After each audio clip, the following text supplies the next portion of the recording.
Yeah, good day, everyone. We're going into Farm to Export Series 8. So this is the 8th edition, and our focus is on Northeast export opportunities in Nigeria. Northeast export opportunities. Uh, in our previous class, we spoke about Northwest, and one of the things we considered in the Northwest was the airports, and especially the international airports, in which we have some of the busiest airports in Nigeria that you can use to freight your harvest directly from your farm. So for Series 8, we are going to be considering the northeastern part of the country. The northeastern part of the country. So in northeast geographical location, it includes Adamawa State, Bauchi State, Borno State, Gombe State, Taraba State, and Yobe State. So like we discussed in our previous class, there is no seaport in the northern part of the country. Generally in the north, uh, we know that there are functioning international airports that we can use, but in northeast, we don't really have a functioning international airport. One of the reasons due to the insecurity that is affecting the region also contributes to that. Uh, then, although there are, state local airports in some of the states, but we need for this business for you to be able to build, uh, a business of exporting your farm produce or your farm harvest. You need something international that's really functioning because of the operational partners uh, that will help in your freight processes and all that. So farmers, if you're in northeast, it's better you look towards states like Abuja, like Kano, Kaduna, and Sokoto. You should be able to get their airports, to use the services that they offer. So that's one way to do it. So instead of you, coming to the south or looking up to the south, you can do that from the north. And there's a lot of opportunities when you are exporting food products, food stuff, your farm harvest directly from the north to other countries of the world. One of the reasons why I said there's a lot of opportunities is that traders, merchants, foodstuff exporters, mini exporters, they don't really look at the north like that. They do most of these businesses from the south. And just as you have it that, the Nigerian community in diaspora is increasing day by day. Like this year alone, over 50,000 people traveled out of the country to study abroad. And if you look at that population, as they are spread across the world, they still need to eat. They need Nigerian food, Nigerian delicacies. Some of them are Yoruba, some of them are Igbo, some of them are Hausas, Fulani, So different tribes with different food. And, some people just even want to taste a food from another tribe. Maybe they usually eat that food while in Nigeria, but now that they've traveled out, they can't get it anymore. And for some, it's not food. For some, it's maybe like a fashion wear, a fashion product like shoe, like, this particular leather used in making a product or something, So in the north, there are several things that you can export, even though we are more confined to just agricultural produce and harvest for this class for farm to export. So there are several things that you can actually ship out. So once you master the process, like once you are able to do a successful export, a successful deal, so it will be easy for you to just use that to ship whatever product or anything that you feel like you want to send out of the country. So it's only when you are using your container to load commodities where you know that, okay, you want to send something that is in large quantity or a large volume of it. That's when you have to look at the southern end of the country. That's when you need to, send a truck to carry your container and all that and bring it to the Lagos port for shipment. But since what you are sending out is still like 1 kilogram, 5 kilogram, 10 kilogram, 50 kilogram, you can just use the airport that is closest to you. So let's look at some of the opportunities that these states in the region have for us. So as farmers in Adamawa State, for instance, you can go into maize, cowpea, millet, groundnut, cotton, guinea corn, cassava, and yam. Maize is exportable, cowpea is exportable, millet is exportable. All the products I list here, except for cassava, which I know that you might have to maybe process into something. You can process into cassava starch. You can process it into cassava chips, uh, cassava flour, something that is used to make, turn it into like a solid food, so you can make all those kind of products from that to become a semi-processed product that you have that you can export. So, but for the others, even yam, it's exportable. So since you are going to be using air freight within 48, 72 hours, it's already arrived to where it's going to. So for livestock in Adama, we have cattle, we have goats, so these commodities are commodities that, the agricultural commodity now, they are commodity that buyers abroad really order for from Nigerian farmers or from the Nigerian commodities market. And these are some things that you can harvest, store it in your warehouse, bag them, and find a way to ship them out, even in huge or large quantities.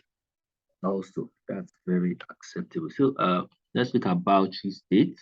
So for Bauchi, we have millet, there's maize, there's rice, sorghum, there's wheat, there's cassava, vegetables, tomatoes, coffee, groundnuts.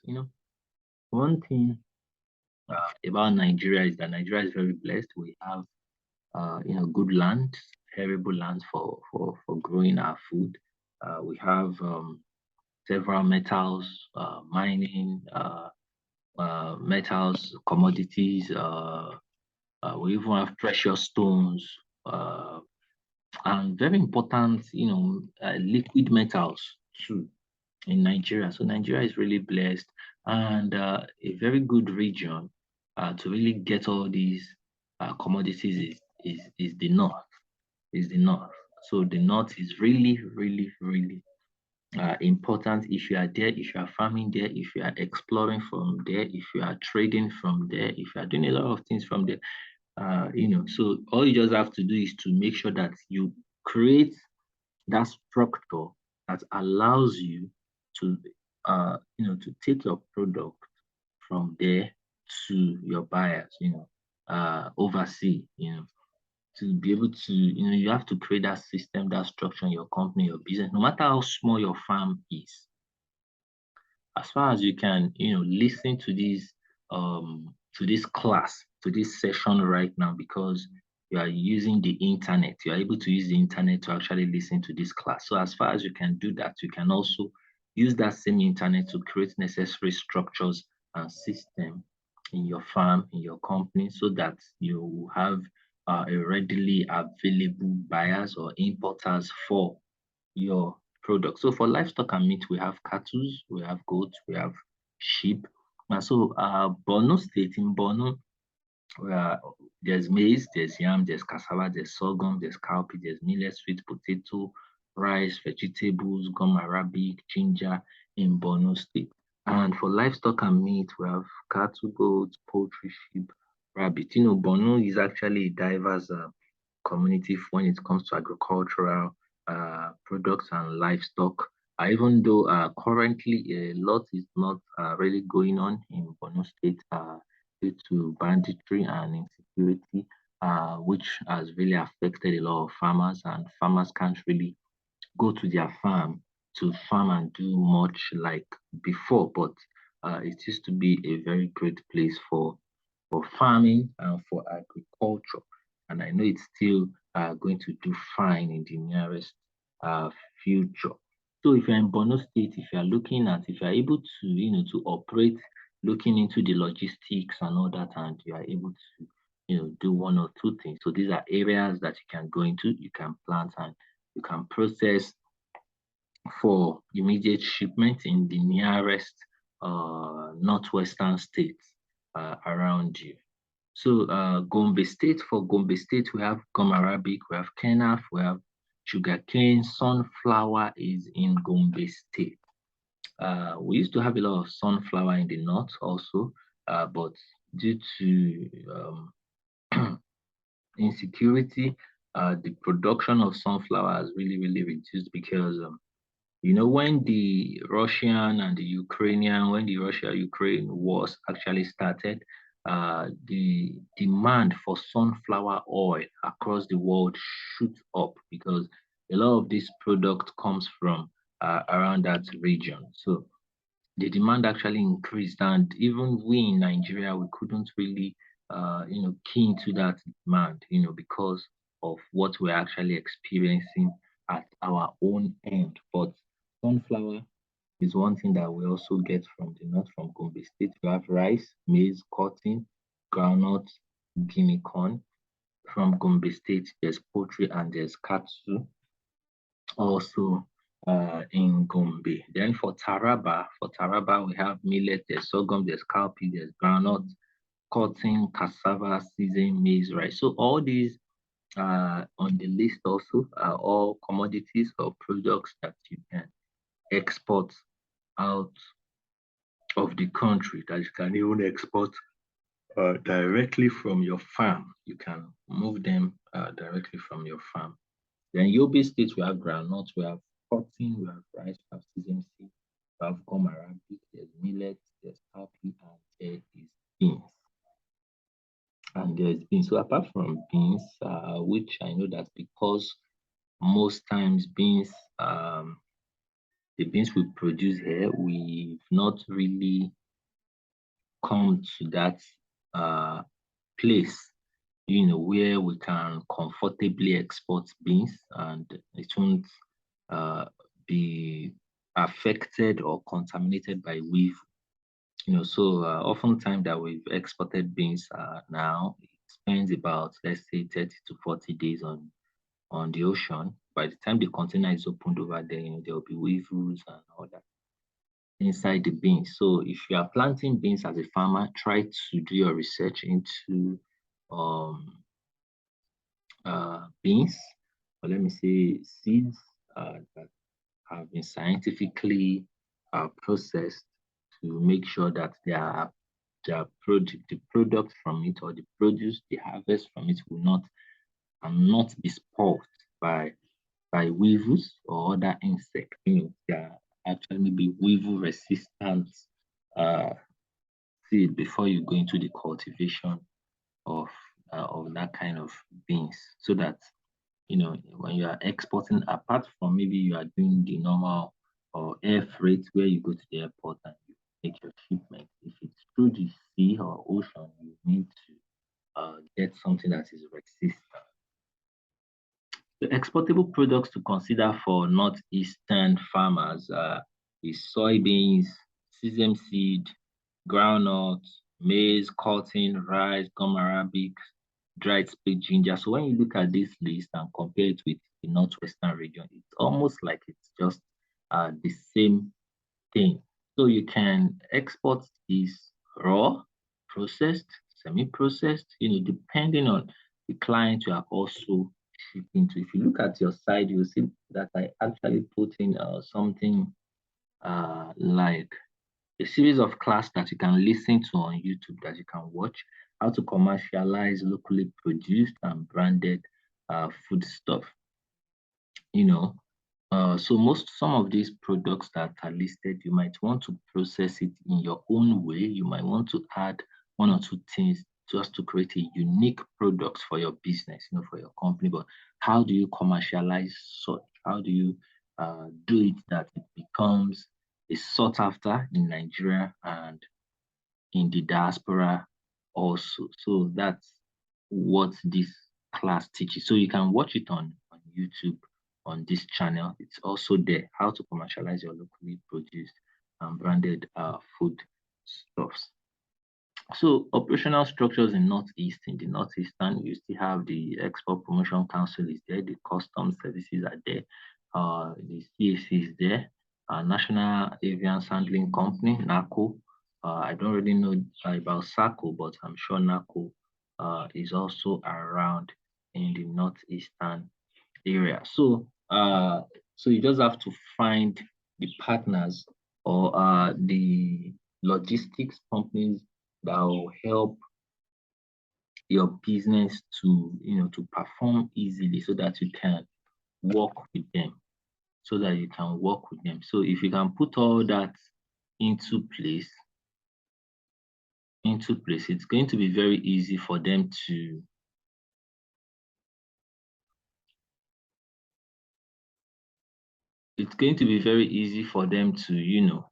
for them to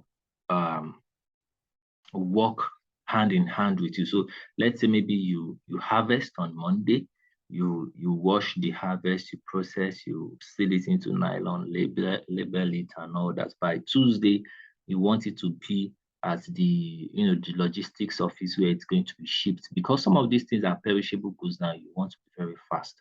So you already have contacts, people you just call, they come to your farm, they load the stuff and they take it to the logistics company. From the logistics, they just process, the weigh, the bill, they give you the bill, you pay another, and maybe by the end of that day or the next morning, it's already on a cargo plane. So you want to be that fast that at most maybe like 72 hours or what you are shipping is actually at your client's side, as your client's end, or maybe it's already on air and it's going, to meet your client. So these are some of the things to put into place. So what you should do with this knowledge, one, you should be able to design a framework of crop focus on in Northeast in this state. What are you planting? What do you know that it's going to be very easy, or the time frame from planting to harvest is very short? Those are the things that you look out for. Then make sure the crop or livestock has a high export value, in the sense that one, the demand is there. Two, people are willing to pay more for for that crop. So research your environment and nearness to the port and other operational structures.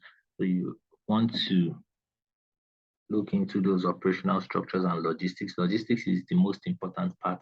Once you can solve that, you are on your way up in the business. So one, like a crop, for instance, let me put this as an example. In this region, you can do a lot of hibiscus flower.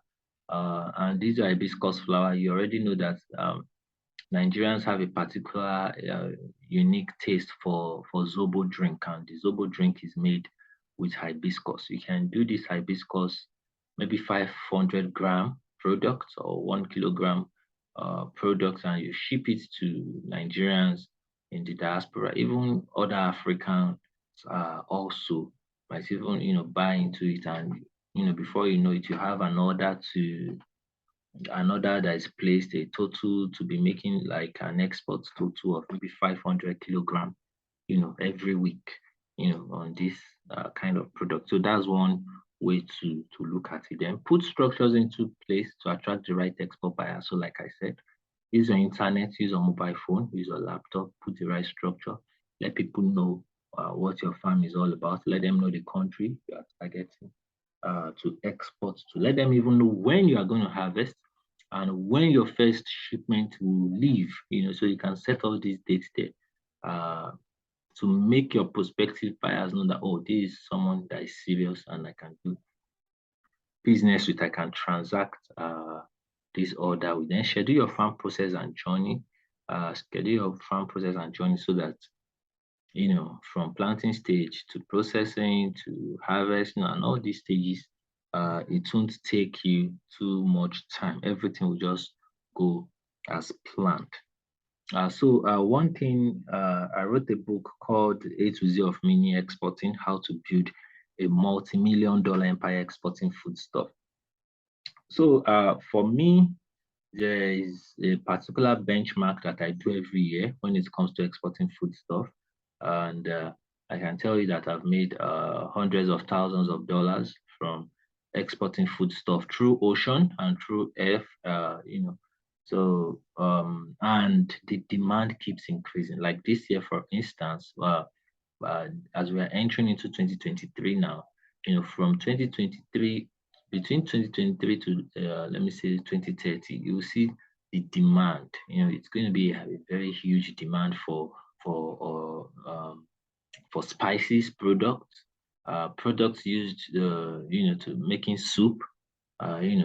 All these are local soup thickening agents that we use here, like cocoyam. Some people might start requesting for cocoyam powder as a soup thickener. Some people might be requesting for more ogbono, to make ogbono soup. Maybe dried okra for, dried ewedu leaves, dried vegetables. So all these things, there will be huge demand for it, in the nearest future. So that's one thing you should expect. So if you want to learn more about this, you can buy my book. Just get a copy on Seller, A to Z of Mini Exporting. The ebook is also available on the platform that you can read, and just understand concept of mini exporting and how to build your business in that industry. So thank you very much for listening to the class. Do not forget to follow this YouTube channel, subscribe to the channel. Farm to Export Series 9 will also come up very soon. Just follow us. So the classes come up every Friday of the week. Farm to Export every Friday of the week. Thank you.